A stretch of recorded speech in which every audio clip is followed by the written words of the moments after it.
Hello everyone. तो अब इस वीडियो में हम देखेंगे some important compounds of carbon.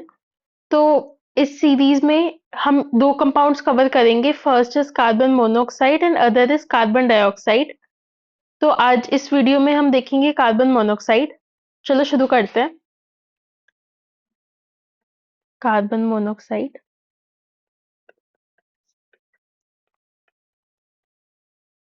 अगर काफी टाइम से आप लोग इस चैनल को फॉलो करते हो तो आपको पता होगा, जब भी हम ऐसे इंपॉर्टेंट कंपाउंड्स देखते हैं तो सबसे पहले हम उसकी प्रिपरेशन देखते हैं, देन प्रॉपर्टीज देखते हैं। तो आज भी वही पैटर्न रहेगा। We will cover preparation and then we'll cover properties.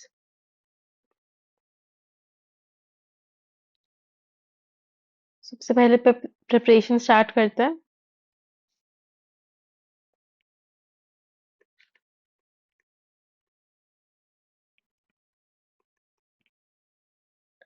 सो इसकी प्रिपरेशन दो तरीके से होती है। एक तो फ्रॉम कोक और दूसरा होता है फॉर्मिक एसिड। ये काफी इंपॉर्टेंट है क्योंकि लाइक ये केमिकल रिएक्शंस इन्वॉल्व हैं इसे बनाने में, तो ये रिएक्शन से रिलेटेड सवाल आ सकते हैं।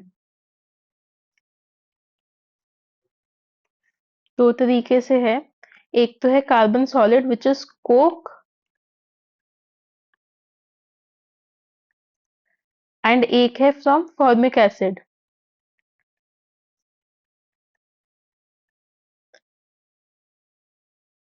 तो कोक से भी फर्दर तीन तरीके से हम बना सकते हैं। First one is controlled combustion.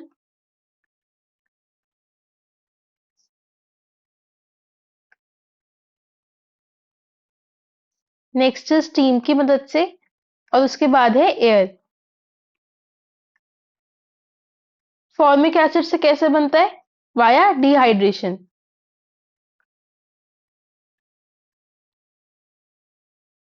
तो एक तरह से हम चार रिएक्शंस देखने वाले हैं इधर। सबसे पहले कवर करते हैं कोक।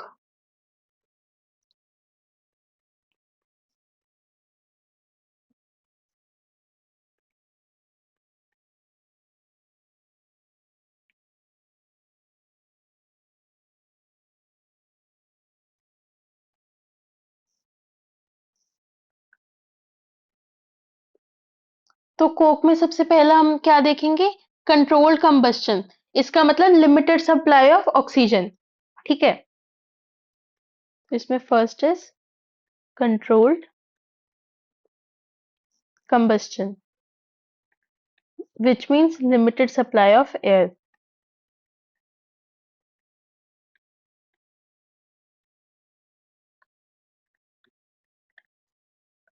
तो ये तो सिंपल रिएक्शन है।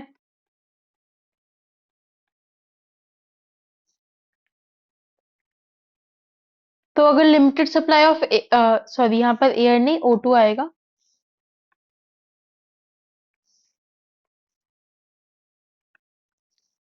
सो लिमिटेड सप्लाई की वजह से कार्बन मोनोऑक्साइड बन रहा है। अगर ऐसे अबंडेंस में तुम ऑक्सीजन दे दो तो तुम्हारे पास क्या बनेगा? Carbon dioxide. ये हम कार्बन डाइऑक्साइड की वीडियो में भी देखेंगे। So second one is steam की मदद से कैसे होता है। सो स्टीम ओवर कोक। स्टीम का मतलब क्या होता है? H2O gas. कार्बन सॉलिड में तुम डाल दोगे H2O इन गैस फॉर्म, तो तुम्हें मिल जाएगा carbon monoxide plus H2 gas release होगी। तो ये ध्यान रखना। H2 तुम ऐसे पॉपिंग वगैरह से भी टेस्ट कर सकते हो ना। तो ऐसा हो सकता है कि कुछ इस टाइप का क्वेश्चन हो कि एक तुम्हारे पास टेस्ट ट्यूब थी, उसमें कुछ ब्लैक कलर का सॉलिड प्रेजेंट था, तुमने उसमें से स्टीम पास करी एंड देन कुछ गैसेस निकली एंड देन H2 का टेस्ट, मतलब लाइक जस्ट एन एग्जांपल, कुछ भी तरह का क्वेश्चन बन सकता है ना। तो यहाँ पर एक काफी इंपॉर्टेंट चीज आती है, इसको बोलते हैं वाटर गैस या syn gas. This is very very important. Generally पूछ लेते हैं वाटर गैस क्या होती है, सिन गैस क्या होती है, प्रोड्यूसर गैस क्या होती है। तो कंफ्यूज हो जाते हैं, तो ये याद रखो। एंड इनफैक्ट एक बार ये भी पूछ लेते हैं कि जैसे इससे वाटर गैस बन रही है या तो लाइक रिएक्टेंट्स क्या होंगे, मतलब तो इसलिए काफी इंपॉर्टेंट है। सिंपल सी रिएक्शन है बट काफी इंपॉर्टेंट है। इसे अच्छे से याद रखो। Carbon monoxide plus hydrogen gas, इसको बोलते हैं सिनगैस। देन नेक्स्ट प्रिपरेशन कैसे होती है कोक से? With air. तो कोक विद एयर। अब एयर में O2 N2 दोनों होते हैं तो वो दोनों से रिएक्ट कर लेता है।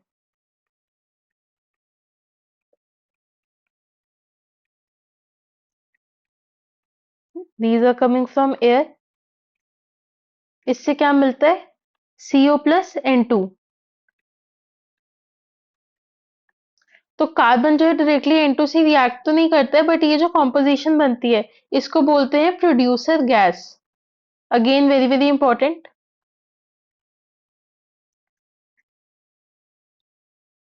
N2 देखो इसे नॉर्मली तो किसी से भी रिएक्ट नहीं करता है। तो यहाँ पर एक और इम्पोर्टेंट चीज है कि water gas and producer gas, both of them are very important industrial fuels.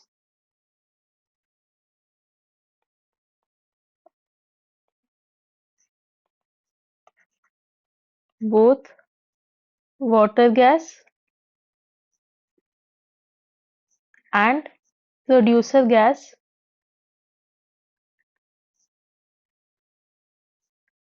are very important industrial fuels.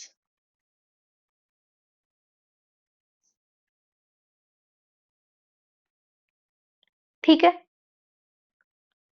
अब नेक्स्ट हमने देखनी है इसकी प्रिपरेशन किससे? फॉर्मिक एसिड से।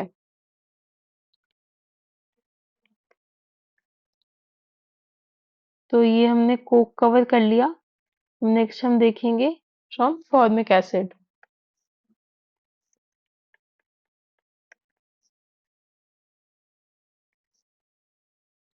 फॉर्मिक एसिड का फॉर्मूला क्या होता है? HCOOH।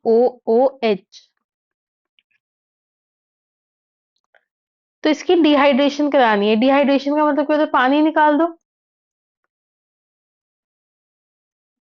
तो इसकी तुम डिहाइड्रेशन कराओगे, दैट इज हीट करोगे। और डिहाइड्रेशन के लिए कंसंट्रेटेड H2SO4 भी यूज होता है यहाँ पे। जब हम ग्रुप 16 पढ़ेंगे तो उसमें H2SO4 काफी डिटेल में पढ़ेंगे, तो तुम वहां पर भी इसके यूज देख सकते हो। तो इससे नॉर्मली ऐसी रिएक्शन जाती है, यहाँ से देखो तुम पानी निकाल दोगे तो तुम्हारे पास क्या बच जाएगा। ठीक है। तो ये जो है ये स्मॉल स्केल प्रोडक्शन के लिए यूज होती है। And large scale production that is commercial scale में क्या होता है? Steam over hot cook. ठीक है। तो ये चीज भी यहाँ नोट कर लो। कमर्शियल प्रिपरेशन होती है इससे।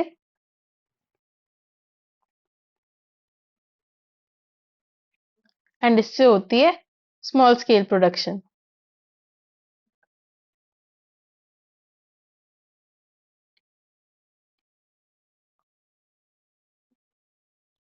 अब हम देखते हैं कुछ प्रॉपर्टीज, मतलब इसकी थोड़ी इमेज बनाओ अपने मन में कि कार्बन डाइऑक्साइड कैसी दिखती है, इसके क्या यूजेस हैं एंड क्या केमिकल प्रॉपर्टीज शो करता है।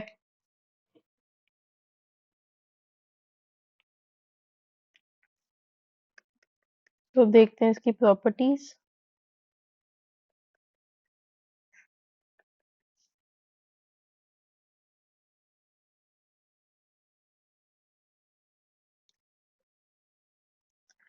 First is this is colourless. Colourless gas है ये। देन ऑर्डरलेस होती है, कोई स्मेल कुछ नहीं आता इसका। फिर है वाटर इंसोल्यूबल, पानी में डिसॉल्व नहीं होती है ये।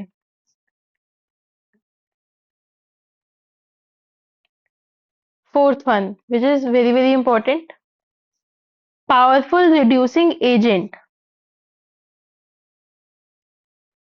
This is a powerful reducing agent. Why? Because C readily wants to go from +3 to +4 oxidation state. C wants to go to +4 oxidation state which is stable.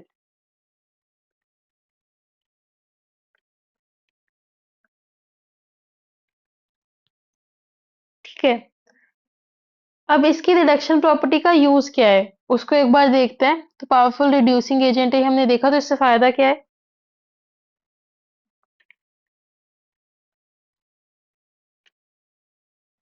सो इसकी वजह से this is used in extracting many metals from oxide ores. Used in extracting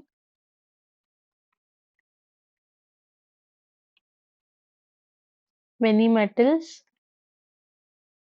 from oxide ores. Again metallurgy जिसने पढ़ा है उसे थोड़ा relate होगा, नहीं भी पढ़ा तो चिल है।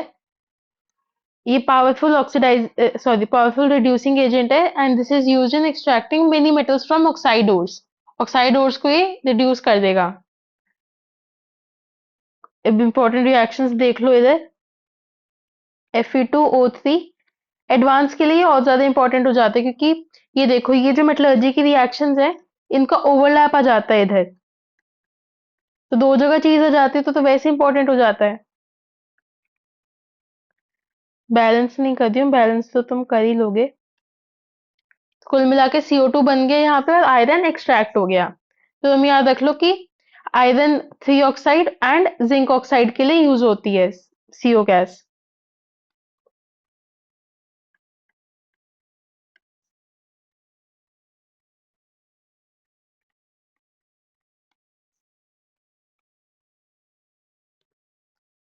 ठीक है, तो चार प्रॉपर्टीज देख लेती है, फिफ्थ प्रॉपर्टी देखो।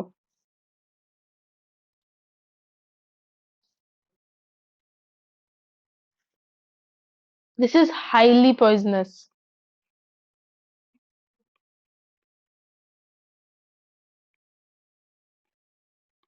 बट क्यों? तो इसका ये रीजन है कि ये कॉम्प्लेक्स फॉर्मेशन कर लेते हैं with haemoglobin which is 3000 more stable then oxygen haemoglobin का कॉम्प्लेक्स। तो इस वजह से ये हाईली पॉइजनस है, मतलब तुम सूंघ लोगे तो तुम्हारी बॉडी के अंदर जाएगी एंड फिर बहुत ज्यादा दिक्कत हो जाएगी। तो इसका रीजन काफी इंपॉर्टेंट है।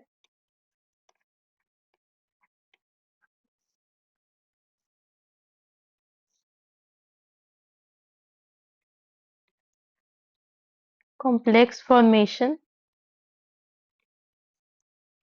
With haemoglobin,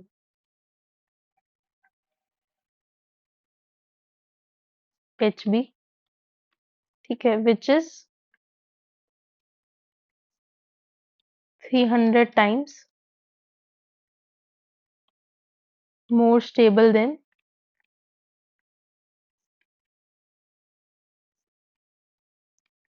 O2 haemoglobin.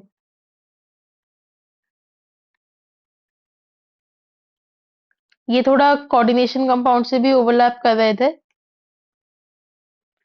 अब इसका रीजन क्या होता है कि ये कार्बन मोनोऑक्साइड और हेमोग्लोबिन का बॉन्ड मतलब कॉम्प्लेक्स फॉर्मेशन इतना ज्यादा स्ट्रांग है। अब उसका रीजन देखो। No, why this? इसका रीजन ये है because carbon monoxide is polar and O2 is non polar. इसमें तो वीक वंडरफॉल फोर्सेस होती हैं।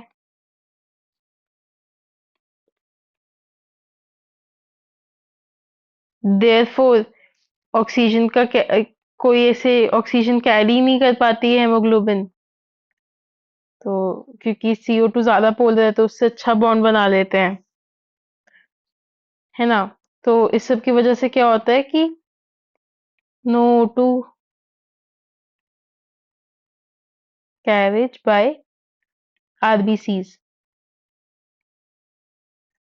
RBCs मतलब उसमें हेमोग्लोबिन ही होता है, तो वो एंड अल्टीमेटली डेथ हो जाती है इंसान की। तो इसलिए दिस इज हाईली पॉइजनस।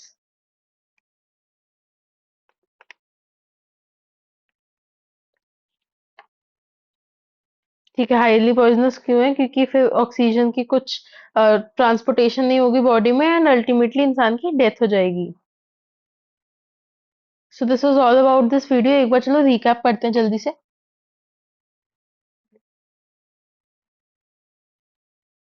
तो हम देख रहे हैं इंपॉर्टेंट कंपाउंड्स ऑफ कार्बन। इसमें पहला इंपॉर्टेंट कंपाउंड है कार्बन मोनोऑक्साइड। इसकी प्रिपरेशन एंड प्रॉपर्टीज देख रहे हैं। प्रिपरेशन हम दो तरीके से देखेंगे, एक कोक से और एक फॉर्मिक एसिड से। कोक में फर्दर तीन मेथड्स हैं। Those are controlled combustion, steam, air. और फॉर्मिक एसिड में डिहाइड्रेशन। तो इन तीनों की रिएक्शंस देख लो। लिमिटेड सप्लाई ऑफ ऑक्सीजन में नॉर्मल रिएक्शन हो रही है, मोनोऑक्साइड बन रहा है।